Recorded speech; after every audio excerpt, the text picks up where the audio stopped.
পৃথিবীতে আমরা সবাই জানি যে নামাজ পড়লেই হয় না, নামাজ ভেঙে যাওয়ার 19টা কারণ আছে। কয়টা? এই 19টা কারণের একটাও যদি কেউ পালন করে ওর নামাজ আর হবে না, শেষ। কথা বলেন। এখন যদি বলেন না আমি 18টা করেছি, একটা শুধু বাদ গেছে, আমার নামাজ বাদ হবে মানে? বলতে পারবেন? অজু করলে অজু থাকবে না, 7টা কারণে ভেঙে যাবে। 6টা আপনার ঠিক আছে, একটা যদি করে ফেলেন আপনার ওই অজুতে আর নামাজ হবে না। পৃথিবীতে যে কোনো কাজের সিস্টেম তাকান, সে রোজা বলেন, হজ বলেন, যাকাত বলেন, পৃথিবীর যত ফরজ ইবাদত আছে করলেই ঠিক থাকে না, ওটা ভেঙে যাওয়ার কিছু কিছু কারণ আছে। অজু ভাঙার কারণ 7টা, নামাজ ভাঙার কারণ 19টা, হজ ভাঙার কারণ 5টা। এরকম প্রত্যেকটা ইবাদত ভেঙে নষ্ট হয়ে যাওয়ার কয়টা করে কারণ আছে না নেই? আমাদের যে ঈমান আছে, যেটা নিয়ে জান্নাতে যেতে পারবো, ওই ঈমানও ভেঙে যায়, নষ্ট হয়ে যায় 10 কারণে। কয় কারণ? আপনাকে সতর্ক করার জন্য বলছি, সূরা মুহাম্মদের প্রথম আয়াত এটা, আল্লাযীনা কাফারু ওয়া সাদ্দু আন সাবিলিল্লাহি আযাল্লা আমালাহুম। ভালো করে খেয়াল করেন, আপনাকে আমি বাঁচার জন্য বলছি। আপনি মনে করছেন আমার ঈমান তো আছে, আমি জান্নাত পাবো না। নামাজ পড়তে গেলে যেমন 19টার একটা কারণ হলে নামাজ শেষ, অজু করে যদি ওই 7 কারণের 7টার একটাও পাওয়া যায়, অজু শেষ। আপনার ঈমান আছে, এখন 10টা কারণ বলবো, যদি দেখেন একটাও আছে, আপনার ঈমানও শেষ। এটা কি গুরুত্বপূর্ণ কম নাকি? অনেক গুরুত্বপূর্ণ। আপনি দেখেন তো এই 10টার একটাও আপনার ভেতরে আমার ভেতরে আছে কিনা। 1 নম্বরে ঈমান ভঙ্গের কারণ 10টা। প্রথম নাম্বার সূরা জুমারের 65 নাম্বার আয়াতে এটা আছে, এই তথ্যগুলো। যেহেতু আমার আলোচনায় বিষয় না, আমি শুধু থিওরিগুলো বলে দিচ্ছি। মোবাইলে তুলে নেবেন, কাগজ কলমে লিখে নেন, বাড়িতে এসে মিলিয়ে দেখবেন প্র্যাকটিক্যাল লাইফে। 1 নম্বরে যারা শিরিক করবে তাদের ঈমান শেষ। 2 নম্বরে যারা কুফরি করবে তাদের ঈমান শেষ, নষ্ট হয়ে গেছে, ভেঙে গেছে। 3 নম্বরে নেফাক, মনের ভেতরে যাদের মুনাফিকি আছে, উপরে ফিটফাট, ভেতরে সদরঘাট। এখানে একটা উদাহরণ আমি তাফসীর থেকে লিখেছি, যারা সব ধর্মকে সমান মনে করে এদের ঈমান নষ্ট হয়ে গেছে। আজ হিন্দুদের কিছু ভোট পাওয়ার জন্য যারা বলে আমরা সার্বজনীন সনাতন ধর্মে সবাই এসে হাজির হইলাম, তাহলে ওই ধর্মকে আপনি ইসলাম ধর্মের মতো মনে করলেন কোন কারণে? ভোট পাওয়ার জন্য? এগুলো তো মনে করার কথা না। কারণ আল্লাহর কাছে একমাত্র, কেবলমাত্র, শুধুমাত্র জীবন ব্যবস্থা ধর্মের নাম ইসলাম। ইসলাম বাদ দিয়ে 4500 ধর্ম দুনিয়ায় আছে, সব আল্লাহর কাছে বাতিল। আমি কি বানালাম এগুলো? এটা সূরা আলে ইমরানের 81 নম্বর আয়াতে এই তথ্যটা আছে। তাহলে সব ধর্মকে যারা সমান মনে করেন, তারা কোরআনের এই আয়াতের সাথে সূরা আলে ইমরানের 19 নম্বর আয়াত আর 81 নম্বর আয়াতের সাথে পুরা কন্ট্রাডিকশন তাদের। আপনার ঈমান ভেঙে গেছে। 4 নম্বরে নবী ছাড়া অন্য কারো আদর্শ যার ভালো লাগে, এটা সূরা তাওবার 80 নম্বর আয়াতে, 84 নম্বর আয়াতে 2 জায়গায় আছে। আব্দুল্লাহ বিন ওবায়ের নাম শুনেছি সারা জীবন, লোকটার পুরা জীবন আমি পড়েছি, কোনো সমস্যা আমার চোখে তেমন আমি পাইনি। খালি একটা সমস্যা তার ছিল, ও নামাজ, রোজা, দাড়ি, টুপি, জোব্বা, পাগড়ি, মেসাক করা সব ছিল, কিন্তু আদর্শ মানতে গিয়ে বিশ্ব নবীকে বাদ দিয়ে আবু জেহেলকে মানত। একটা মাত্র কারণে ওর ঈমান শেষ। ও মুনাফিক শুধু না, মুনাফিকের সর্দার। মারা যাওয়ার পরে নবীজিকে আল্লাহ ডাইরেক্ট জানিয়েছেন, হে নবী, ওর কবরের পাশে দাঁড়া দূরের কথা, ওর জানাজা দূরের কথা, ওর কবরের পাশ দিয়েও আপনি যাবেন না। ওয়ালা তুসাল্লি আলা আহাদিম মিনহুম মাতা আবাদা ওয়ালা তাকুম মাতা আবাদা ওয়ালা তাকুম আলা কবরি। হে নবী, ওর কবরের পাশ দিয়েও যাবেন না, দাঁড়ানো তো দূরের কথা, জানাজা আরো দূরের কথা।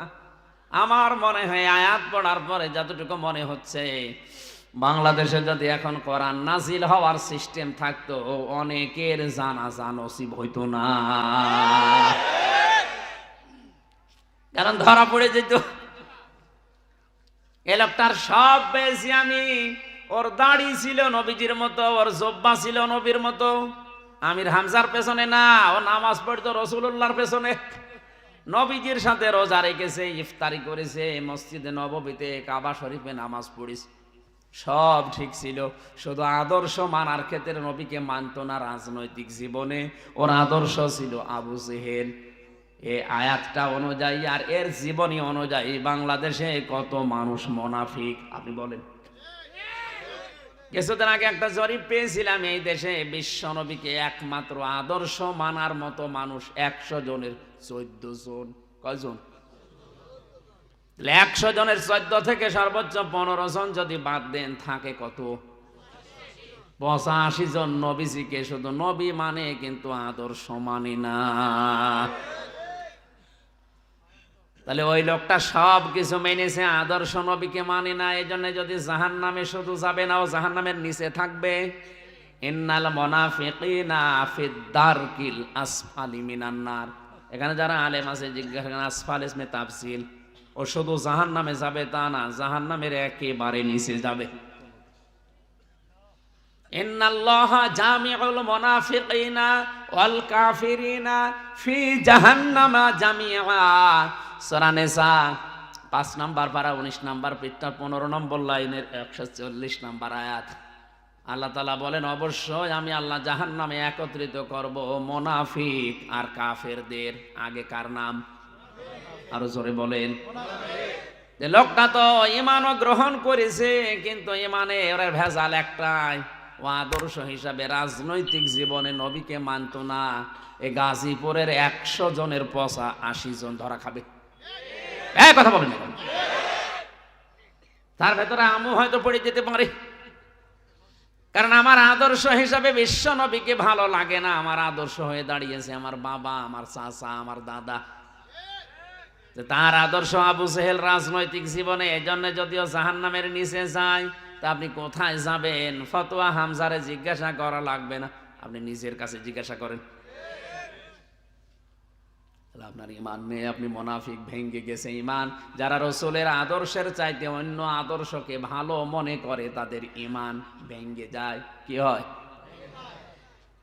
5 নম্বরে আল্লাহর বিধানকে যাদের ভালো লাগে না, এটা তো আমার মনে হয় আরো বেশি।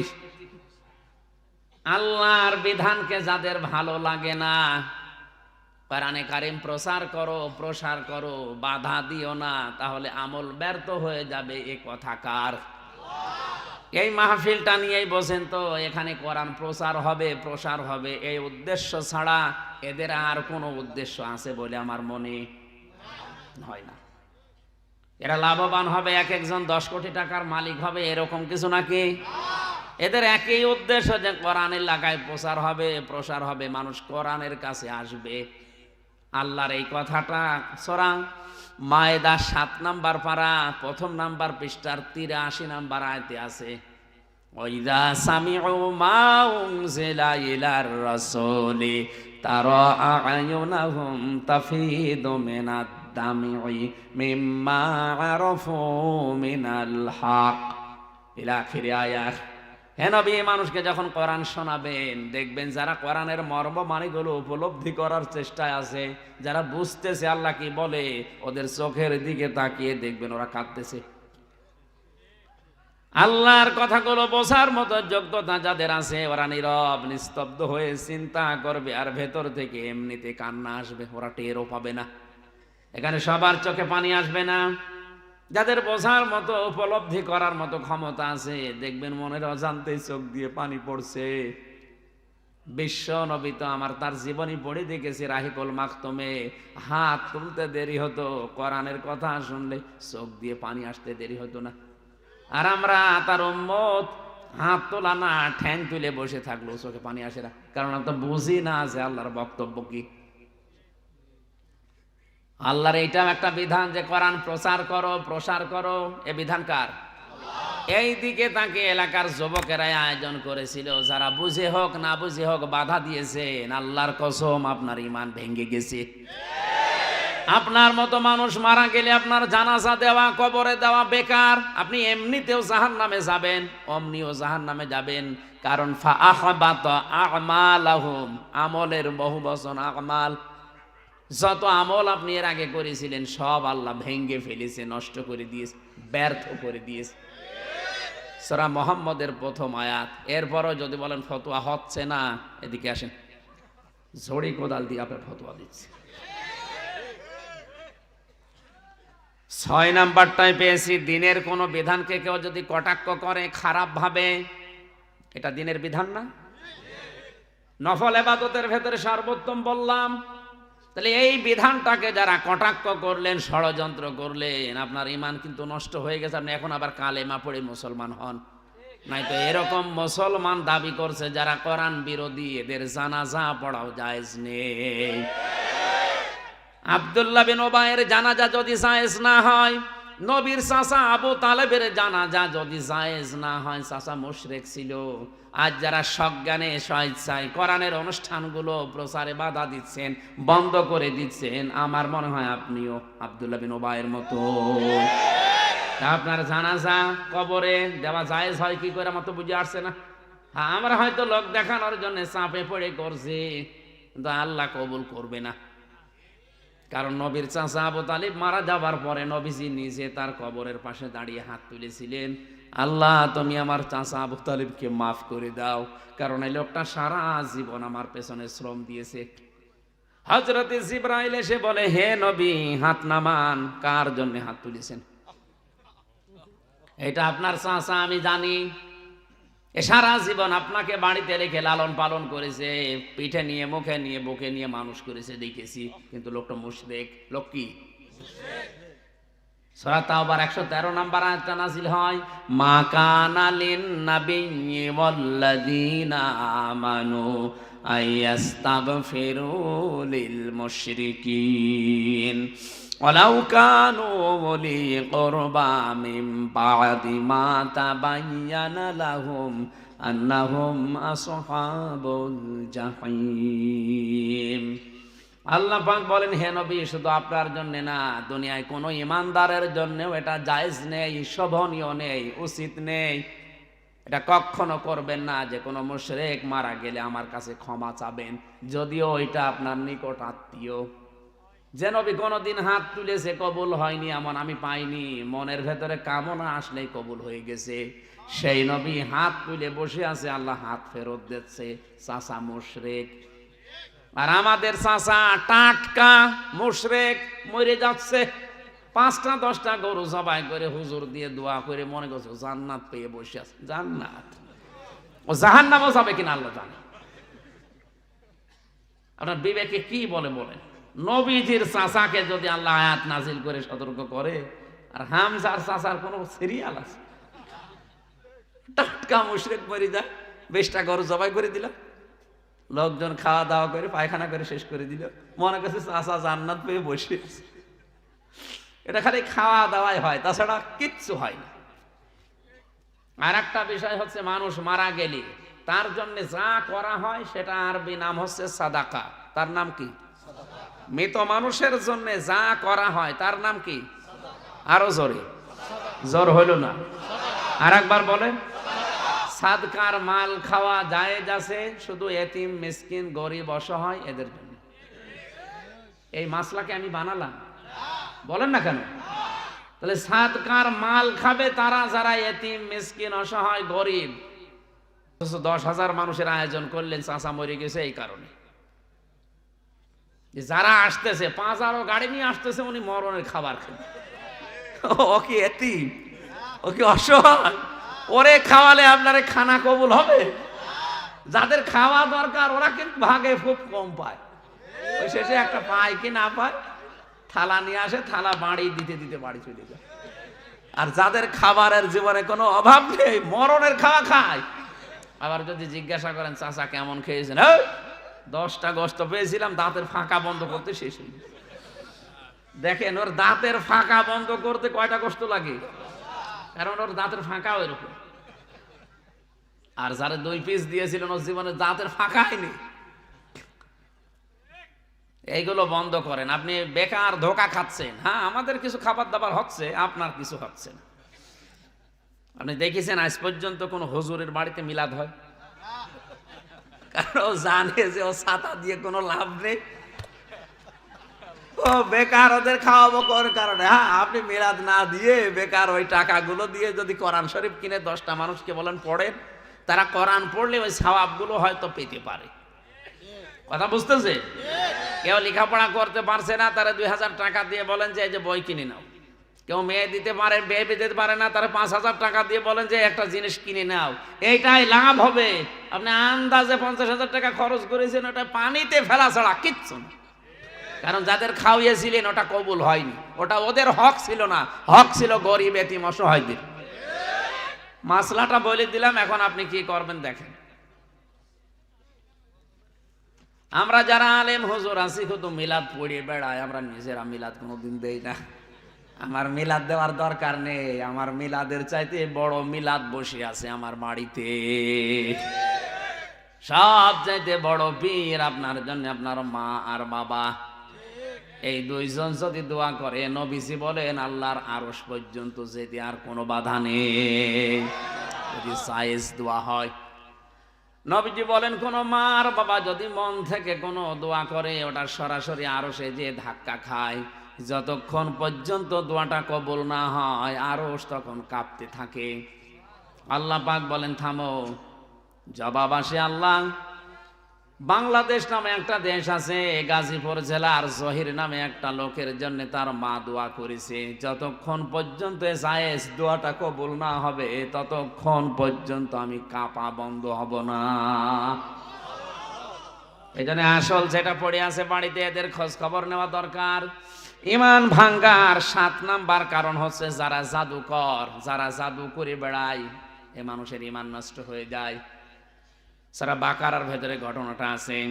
8 নাম্বারে মুসলমানদের বিরুদ্ধে যারা ষড়যন্ত্র করে ওদের ইমান ভেঙে যায়, নষ্ট হয়ে যায়।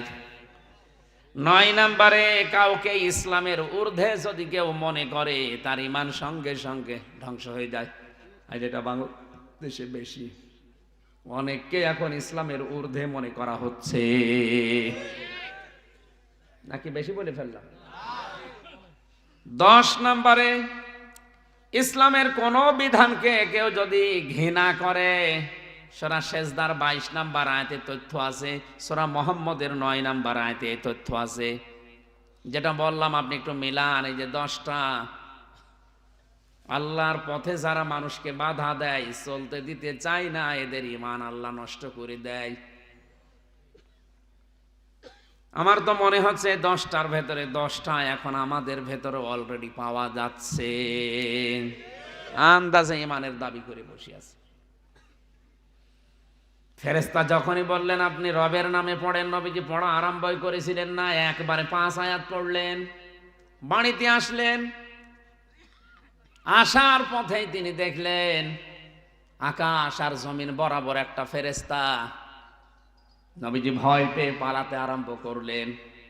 নবীজি বলেন আমি পড়েও গিয়েছিলাম, এটা তাফসিরে ইবনে কাসিরের ভেতরে আছে। আমি দৌড়াতে যে পড়েও গিয়েছিলাম, কষ্ট করে উঠে যখন বাড়িতে গেলাম স্ত্রীকে বললাম আমাকে ঢেকে দাও। নবীজির স্ত্রী চাদর দিয়ে, কম্বল দিয়ে, কাঁথা দিয়ে যাই বলেন ওনাকে বস্ত্র দিয়ে ঢেকে দিলেন। আল্লাহ রাব্বুল আলামিন তখন এই আয়াতটা নাযিল করলেন, ইয়া আইয়ুহাল মুদ্দাসসির, হে বস্ত্র আবৃত ব্যক্তি, হে কম্বলওয়ালা, চাদরওয়ালা, লেপ দিয়ে তোশক দিয়ে ঢেকে বসে আছেন না, আপনাকে আমি এভাবে বসে থাকার জন্য দুনিয়ায় পাঠাইনি। আপনি দাঁড়ান, ফাংজির, মানুষকে সতর্কবাণী শোনান। আল্লাহর বিধানের বাইরে গেলে, আল্লাহর সাথে নাফরমানি করলে, আল্লাহর দ্বীনের বিরোধিতা করলে কি হবে, এই কথাগুলো আপনাকে প্রচার করা লাগবে। আপনি সতর্ক করেন মানুষদেরকে। আজ মানুষ মানুষের পেছনে লেগে আছে, একজন আরেকজনের পেছনে লেগে তার জীবনটা ধ্বংস করে দিচ্ছে। এই কাজগুলো আপনি বন্ধ করেন, ওঠেন, আপনার দায়িত্ব এটা।